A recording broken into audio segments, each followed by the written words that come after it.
ఉషా కిరణాలు తిమిర సంహరణాలు.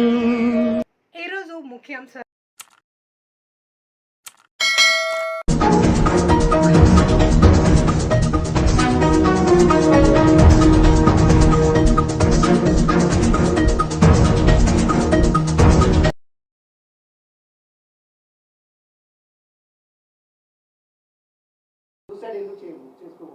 నాకు ఈ ప్రపంచంలో అన్నిటికంటే ఎక్కువ రాజేనండి. ఆ రాజు కోసమే నేను ఫైట్ చేస్తున్నాను. వస్తాడో రాడో తెలీదు, వస్తాడని నమ్మకంతో ఫైట్ చేస్తున్నాను. నా ప్రేమ నిజమైతే వస్తాడు అన్న ఒక హోప్తోనే ఉన్నాను. అలాంటి ఒక టైంలో నేను వచ్చి ఫైట్ చేస్తుంటే రాజని నేను చూడాలో, లేకపోతే ఇటు సొసైటీ చేసే మాటలకి చూడాలో, థంబ్నెయిల్స్ చూడాలో, కమెంట్స్ చూడాలో, ఇవన్నీ నేను తట్టుకోలేకపోతున్నాను. దీనికి తోడు ఈ లాయర్ నేను మాట్లాడిన మాటలకి వాళ్ళ పేరెంట్స్ అప్రోచ్ అయ్యారంట. మరి వాళ్ళ పేరెంట్స్ త్రూ చూస్తున్న లాయర్ మరి నాకు ఎందుకు నిన్న మాట్లాడారు, ఇవాళ పొద్దున సపోర్ట్ ఎందుకు లెటర్ నన్ను సేవ్ చేయాలని మాట్లాడారు, ఇప్పుడు ఇందాక వీడియోలో మరి నన్ను తిడుతూ మాట్లాడుతున్నారు.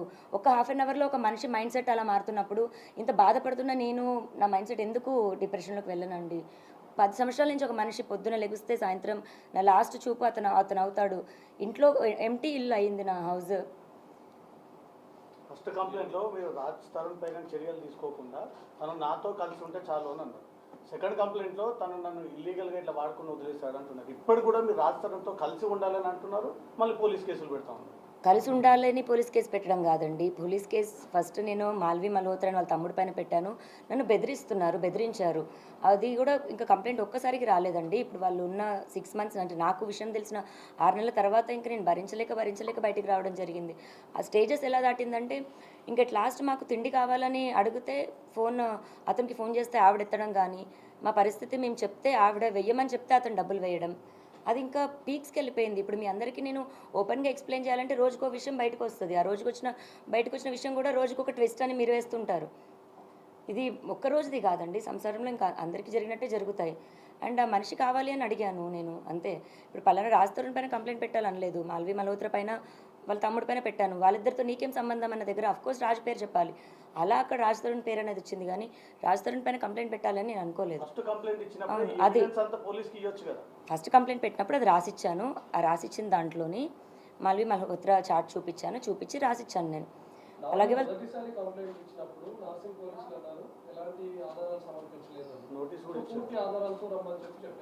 సెకండ్ టైం మీరు వెళ్ళినప్పుడు ఆల్మోస్ట్ 150+ ఫోటోగ్రాఫ్స్ ఎవిడెన్స్ అన్ని కూడా మీరు సబ్మిట్ చేసినట్టుగా తెలుస్తుంది. ఇప్పుడు నార్సింగ్ పోలీసులు ఏ విధంగా వ్యవహరిస్తున్నారు? రాజ్ తరుణ్ని కాంటాక్ట్ అవుతున్నామని ఏమైనా చెప్తున్నారా? రాజ్ తరుణ్ పైన కేసెస్ పెట్టామని ఏమైనా చెప్తున్నారా? రాజ్ తరుణ్ని అదుపులోకి తీసుకుంటామని అసలు నార్సింగ్ పోలీసులు ఏం చెప్తున్నారు?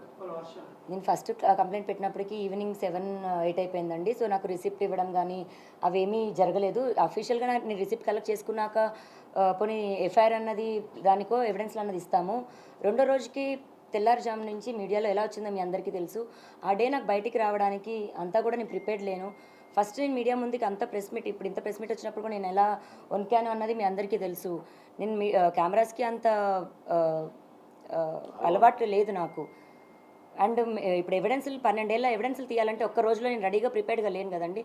నాకు 1-2 డేస్ టైం పడుతుంది. ఆ 1-2 డేస్ టైం తీసుకొని ఎవిడెన్స్లు ఇచ్చాను.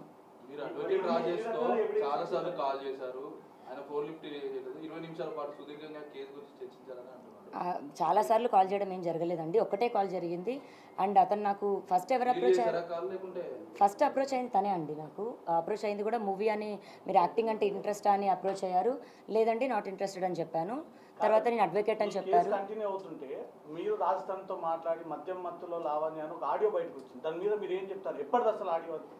ఇప్పుడు మళ్ళీ నా పోరాటం ఒకటవుతుంటే ఈ ఒకదానిపైన ఒకటి లేదండి. అది లాస్ట్ ఇయర్ సెప్టెంబర్ దండి ఆడియో. అది ఆ లాస్ట్ ఇయర్ సెప్టెంబర్ నుంచే నేను మెంటల్గా ఇల్లని ప్రూవ్ చేయాలి అని ట్రై చేస్తున్న టైంలోని 3 రోజులు నాతో అతను చేసిన ఏదైతే బిహేవియర్ ఉందో అప్పుడు నేను ఇంకా తట్టుకోలేక బర్స్ట్ అయ్యి నేను రియాక్ట్ అయ్యి నేను అలా అతను నాకు చేసిన బిహేవియర్కి నేను తిరిగి ఇచ్చింది.